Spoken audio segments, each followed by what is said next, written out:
नमस्कार, सुलगता सवाल में आपका स्वागत है। मैं हूं आपके साथ अंशिका। आज सवाल खुद को कट्टर ईमानदार बताने वाले दिल्ली सीएम अरविंद केजरीवाल पर सुलगाएंगे। उन पर ईडी और सीबीआई का शिकंजा कसने की संभावना कैसे बढ़ती जा रही है, वो बताएंगे। दिल्ली में घोटालों में फंसी आम आदमी पार्टी के लिए एक और नई मुसीबत खड़ी हो गई है। एक तरफ जहां अरविंद केजरीवाल विधानसभा का सत्र बुलाकर केंद्र सरकार पर अपनी भड़ास निकाल रहे हैं, फिर कांग्रेस ने दोस्ती के नाम पर जो दुश्मनी बखूबी निभाई है, उस धोखे का जवाब देने की तैयारी कर रहे हैं।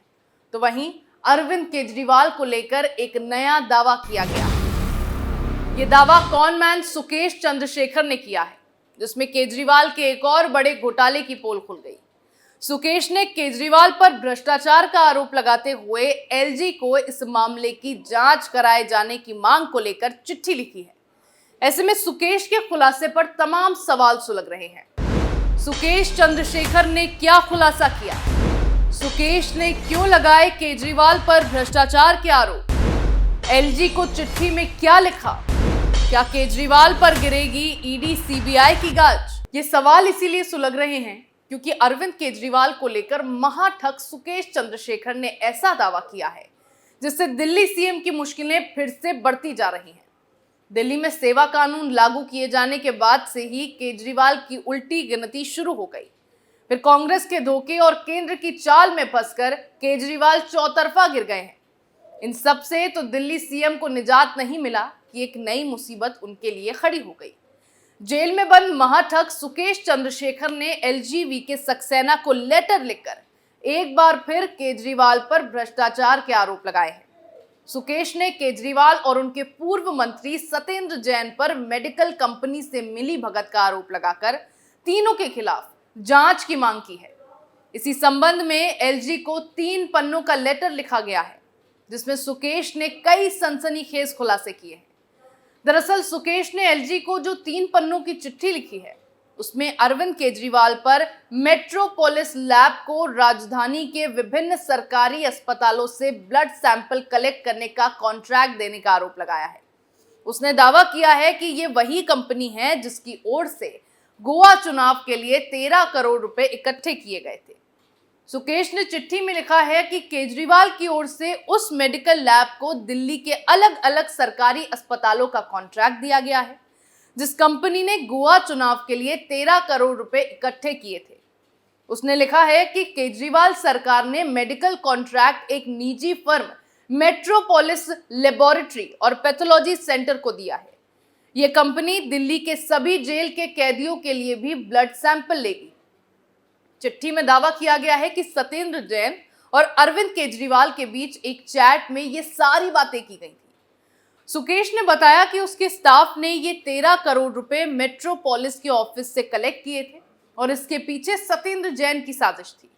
उस 13 करोड़ में से 5 करोड़ रुपए बेंगलुरु भेजा गया। ये 5 करोड़ की रकम बेंगलुरु में रहने वाले सत्येंद्र जैन के भतीजे डॉक्टर हिमेश को भेजी गई थी। बाकी के 8 करोड़ रुपए गोवा भेजे गए, जो वहां किसी अज्ञात व्यक्ति ने कलेक्ट किए थे। आगे सुकेश ने दावा किया है कि इन पैसों को इकट्ठा करने के बाद अरविंद केजरीवाल ने सुकेश को बुलाया और उसका धन्यवाद किया। चंद्रशेखर ने लेटर में अपने आरोपों के समर्थन में कुछ डिटेल्स भी एलजी को सौंपी है और इस मामले की गंभीरता से और विस्तार से जांच कराई जानी चाहिए, ऐसी मांग की है, क्योंकि खुलासे के मुताबिक अरविंद केजरीवाल और सत्येंद्र जैन इस मामले में बहुत करीब से जुड़े हुए हैं। सुकेश ने की ईडी सीबीआई जांच की मांग। एलजी को लिखे पत्र में सुकेश ने इस मामले को लेकर सीबीआई और ईडी जांच की मांग की है। सुकेश का कहना है कि इन पैसों के लेन देन का जो सबूत है, उससे इस पूरे घोटाले का पता लगता है। बहुत सारे कॉन्ट्रैक्ट इस कंपनी को दिए गए, जो मुख्यमंत्री अरविंद केजरीवाल और पूर्व स्वास्थ्य मंत्री सत्येंद्र जैन के करीबी रहे। सुकेश ने मामले में सीबीआई और ईडी से विस्तार से जांच की मांग की है, ताकि पता चल सके कि मेट्रोपोलिस लैब और उनके करीबी रिश्तेदार, जिनका जुड़ाव अरविंद केजरीवाल और सत्येंद्र जैन से है, उन्हें यह मेडिकल कॉन्ट्रैक्ट कैसे मिला और इससे संबंधित सारे खुलासे हो सके। हालांकि ये कोई पहली बार नहीं है कि महाठग सुकेश चंद्रशेखर ने अरविंद केजरीवाल पर इस तरह का आरोप लगाया है। इससे पहले भी सुकेश अरविंद केजरीवाल और सत्येंद्र जैन को लेकर कई सनसनीखेज दावे कर चुका है। शीश महल बनवाने में पैसे देने का दावा। पहले भी सुकेश ने कहा था कि केजरीवाल ने उसे अपनी पार्टी के लिए फंड जुटाने का काम दिया था। तब उसने दावा किया था कि केजरीवाल और सत्येंद्र जैन ने पंजाब और गोवा चुनाव के दौरान फंडिंग जुटाने के लिए दबाव डाला था। सुकेश ने यह भी दावा किया था कि केजरीवाल ने उससे 50 करोड़ रुपए लिए थे और राज्यसभा की सीट भी ऑफर की थी। ठगी और मनी लॉन्ड्रिंग के मामले में जेल में बंद सुकेश ने तो केजरीवाल के बंगले को लेकर भी चौंकाने वाला दावा किया था। केजरीवाल के 45 करोड़ की लागत से बनाए गए शीश महल का खुलासा होने के बीच सुकेश ने सनसनीखेज खुलासा किया था। इस मामले में भी सुकेश चंद्रशेखर ने एलजी को पत्र लिखा था, जिसमें दावा किया गया था कि दिल्ली में मुख्यमंत्री अरविंद केजरीवाल के घर में महंगे फर्नीचर के लिए उसने ही पैसे दिए थे। महाठग का ये पत्र उस समय सामने आया था जब एलजी वीके सक्सेना की ओर से दिल्ली के मुख्य सचिव नरेश कुमार को इस मामले से जुड़े सभी दस्तावेज इकट्ठा कर एक रिपोर्ट पेश करने को कहा गया था। सुकेश ने करवाई थी शॉपिंग। दिल्ली के उपराज्यपाल को लिखे अपने पत्र में सुकेश ने दावा किया था कि अरविंद केजरीवाल और जेल में बंद आम आदमी पार्टी के नेता सत्येंद्र जैन ने खुद ही महंगे फर्नीचर पसंद किए थे, जिसके लिए पैसे सुकेश चंद्रशेखर ने दिए थे। चंद्रशेखर ने अपने वकील अनंत मलिक के जरिए यह भी दावा किया कि फर्नीचर में शामिल की चीजें इटली से आयात करके मंगाई गई थी। पत्र में महाठग ने आरोप लगाते हुए कहा था कि रेनोवेशन के दौरान केजरीवाल और सत्येंद्र जैन ने व्हाट्सएप और फेसटाइम चैट के जरिए भेजी गई तस्वीरों से खुद ही फर्नीचर को पसंद किया था। सुकेश चंद्रशेखर ने आरोप लगाते हुए दावा किया था कि उसने विजनर का 12 सीटर डाइनिंग टेबल, केजरीवाल और बच्चों के बेडरूम के लिए ड्रेसिंग टेबल के साथ शीशे और तकिए तक खरीदे हैं। ये सारी चीजें फ्रांस और इटली से मंगाई गई थी।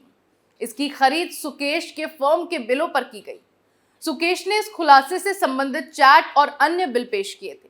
इसके साथ ही उसने दावा किया था कि ये सारे फर्नीचर सीधे अरविंद केजरीवाल के आधिकारिक आवास यानी शीश महल पर पहुंचाया गया था और उसके स्टाफ के सदस्य ऋषभ शेट्टी ने ही ये लगवाए थे। ये भी कहा गया था कि फर्नीचर के अलावा केजरीवाल चांदी की क्रॉकरी भी चाहते थे, जो दक्षिण भारत के एक ज्वेलर ने दिए थे। मनीष सिसोदिया को जेल में वीवीवीआईपी ट्रीटमेंट। केजरीवाल पर खुलासे के साथ इसी सुकेश चंद्रशेखर ने यह भी दावा किया था कि मनीष सिसोदिया को तिहाड़ जेल में वीवीवीआईपी वार्ड में रखा गया है, जिसमें सुविधाओं के अलावा लकड़ी के फर्श है और ऐसी सुविधाएं अब तक केवल हाई प्रोफाइल कैदियों को ही दी गई है। सुकेश चंद्रशेखर 200 करोड़ की ठगी के मामले में लंबे समय से जेल में बंद है। चंद्रशेखर पर धोखाधड़ी, उगाही और मनी लॉन्ड्रिंग के कई मामले चल रहे हैं। ईडी ने उसे एक व्यापारी की पत्नी से 3.5 करोड़ रुपए ठगने के मामले में 16 फरवरी 2023 को गिरफ्तार किया था। फिर भी कभी वो जेल में बैठे बैठे ही करोड़ों का हेरफेर कर देता है, तो कभी वो जेल के सिस्टम को ही हैंग कर देता है। शातिर दिमागी आरोपी लगातार केजरीवाल सरकार के घोटालों को लेकर कई खुलासे कर चुका है और केजरीवाल के खिलाफ मुखरता से बोलता आया है। हालांकि आम आदमी पार्टी महाठग सुकेश चंद्रशेखर के आरोपों का खंडन करती आई है, लेकिन जो आरोप लगातार कॉनमैन लगाता आया है और जो आरोप केजरीवाल और सत्येंद्र जैन पर अब लगाए गए हैं, वो बेहद गंभीर है, जिनकी जांच होनी चाहिए ताकि पता चले कि आरोपों में कितनी सच्चाई है और कितनी नहीं। हालांकि दिल्ली में सेवा कानून लागू किए जाने के बाद केजरीवाल के घोटालों की जांच अब तेजी से की जाने लगी है। आने वाले वक्त में अरविंद केजरीवाल पर बड़ी गाज गिरने की आशंका जताई जा रही है। सत्येंद्र जैन भी फिलहाल जमानत पर बाहर हैं, लेकिन अगर एलजी ने सुकेश के आरोपों को गंभीरता से ले लिया तो उसके बाद ईडी सीबीआई की जांच भी बैठेगी और केजरीवाल सत्येंद्र जैन दोनों को जेल का रास्ता दिखा दिया जाएगा। लगता सवाल में मेरे साथ फिलहाल इतना ही। नए मुद्दे के साथ फिर पेश होंगे, तब तक के लिए देखते रहिए कैपिटल टीवी। नमस्कार।